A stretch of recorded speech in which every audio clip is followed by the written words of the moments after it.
So as Dr. Justo was talking before and Dr. Wang, that rheumatic heart disease and acute rheumatic fever are notifiable in Queensland. So if you have a client that you suspect of acute rheumatic fever, if you could notify the Register and Control program, that would be fantastic. So as Dr. Justo was showing on his slides, the notification form, but we know that you're all time poor, so we're happy if you even just contact the register either by phone or email, let us know the patient details, and we're happy to fill out the form for you. So I wanted to discuss the toolkit for you guys for acute rheumatic fever and rheumatic heart disease clients. So I'm just going to invite Diana to talk about the Rheumatic Heart Disease Australia resources. You better put your slide up. Put that one up. Yeah, that's Oh, thank you. Sorry, this got sprung on me a little bit, but what I want to, I will point out, on our website we have quite a few online e-learning programs, really quite easy to do and quite easy to navigate. Some of you have already tried those, so that's really excellent. Also, don't hesitate to contact us through the website. There's a couple of us who monitor it, so if you want to email us or send us a message, it will get back to you in a couple of days at most. We do have some patient resources also on the website, so if you go to the resources site, you can also see lots of videos. You can download any of those. Most of them we try and make as accessible as possible, so they'll be on YouTube that you can access through the website. If you can't download it or you don't have access to the internet and you know that you would like these videos, let us know. We'll send them to you on a memory stick if that's what it takes. But all our stuff is free and usable. Just let us know what you need. Clinician resources we've spoken about a little bit already. The app we have really easy to use, and it's like a summary of the guidelines on there as well. Champions for Change program, I'll be a bit quick about that. That's in progress at the moment. So we have a cultural advisor who works with us. One of the things we know is that young people with rheumatic heart disease need support from other people also with rheumatic heart disease, and we're just working with people in the community to let us know what they need, and we'll work with them for that. And of course there is the guidelines. There's the app, except that's an old photo. So on the tables and out on the table out there, you will have seen lanyard cards that are a reminder to look for rheumatic heart disease, rheumatic fever really, to prevent rheumatic heart disease. And there are some bookmarks. I'll put one in my pocket here. I was ready. That also have the QR code to make the app really easy to download as well. So, and a reminder of the other resources that are available. The Tracker app is another one for patients. Yep, to remind them when their bicillin is due.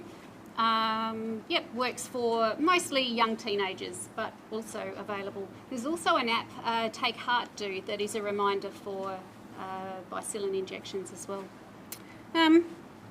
I can't think of anything else. Also on the website is a link to all the RHD programs, including the Queensland one. So the Queensland one has a lot of good patient videos as well that are local, so you can have a look at those. Thanks, Kylie. With the Treatment Tracker app, adults do like it as well. Do they? Yeah. And what we find is that a lot of the clients that we see in Queensland might change their number, but once you download the app, it stays on the phone and you don't need internet to connect it, so it's quite good. And also, the e-learning modules are going to be offline very soon as well, so you can download them and you'll be able to do them without access to the internet. Okay, some of the other tools that you can use in your toolkit, the Communicable Disease Control Queensland website has the guides for how to treat acute rheumatic fever and rheumatic heart disease, and it's got some fact sheets for both clinicians and for the clients. We also have, we've been working with going the opposite way. We've been working with Health Pathways to develop local pathways for acute rheumatic fever and rheumatic heart disease. So if you don't already know of the health pathways. So there's lots of diseases that it actually, for general practice on how to actually refer and what to do if you've got that case. So in the top bar, you can search for the disease or the whatever you're looking for. And so there's a generic login. So username is Brisbane and the password is South, and you can access all those health pathways. So we've also got so the Metro South RHD Action Plan. So we've got the Queensland Action Plan, so 2018 to 2021. But currently Metro South are developing a specific one for children and also one for adults. So that will be looking at health, so the hospital as well as primary health care. So hopefully that will be developed within the next couple of months. And we've got Vivian Bryce. So she's from the PA and she's working on it. And we also have Michelle and Kylie who are looking at the paediatric pathways here today. If you all want to put up your hands. Kylie, thank you. Okay, and the end game strategy, so this it talks about trying to end rheumatic heart disease in Australia by 2031. So they predict for Queensland, so we'll have another 2,730 Aboriginal and Torres Strait Islander children develop these diseases, so acute rheumatic fever and rheumatic heart disease, unless urgent action is taken. So the end game strategy is so what we need to do as a nation as well as a state to end this disease in and stop young children dying from acute rheumatic fever and rheumatic heart disease. So they predict that we'll have 637 people will need heart surgery in Queensland, 148 will die, and 86.8 million will be spent on medical care. And we also think that this is an underestimation by probably a third due to the increase in numbers that we've had since 2018 on the Queensland Register. So what we do, so Rheumatic Heart Disease Queensland, the program was developed in 2009, and it was first developed as a disparity between the rheumatic heart disease in First Nation peoples and other Queenslanders. So basically we have a register and control program, and we've got clinical nurses. We organise education for health professionals.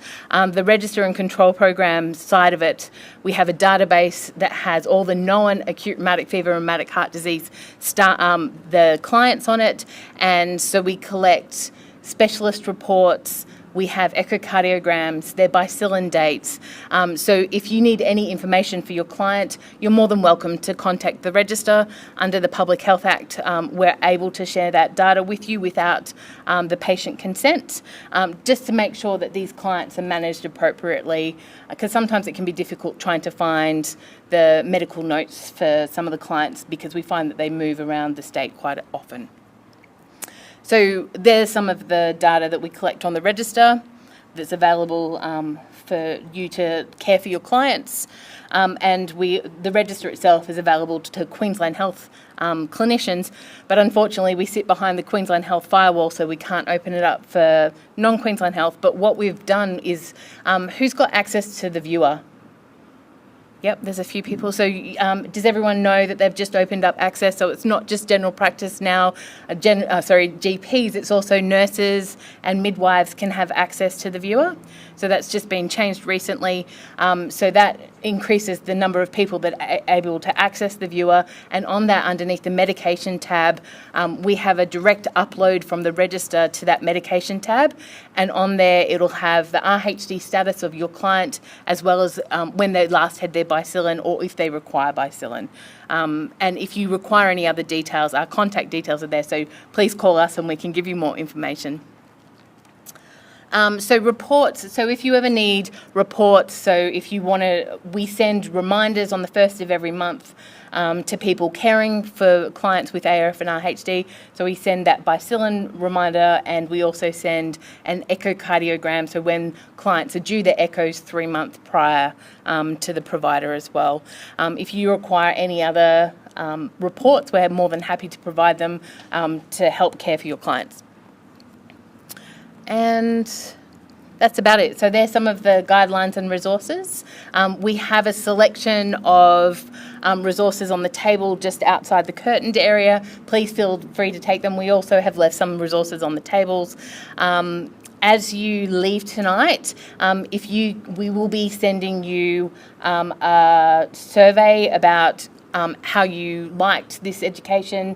We'll also send reminders to complete the additional CPD requirements. And if you need any information, we'll all be hanging around for a little while afterwards, so please come up and have a chat to us. I'd just also like to introduce to you the Rheumatic Heart Disease Queensland team. So I've brought down the nurses that cover the state, as well as our data manager who's standing at the bar. So Rob, if you ever phone the register, you usually will get Rob as the person answering the phone. And the ladies down the back in the black shirts waving, there are clinical nurses that can help with any questions that you might have or any education. Does anyone have any questions? Yes.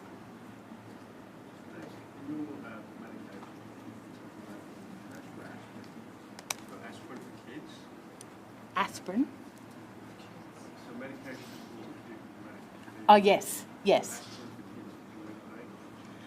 So we don't normally like to give non-steroidal anti-inflammatories until it's actually officially diagnosed. So if they're presenting with joint pain and you're thinking acute rheumatic fever, it's always best to treat the joint pain with paracetamol until they're actually seen by a specialist. Usually they give non-steroidal anti-inflammatories like Nurofen for the kids.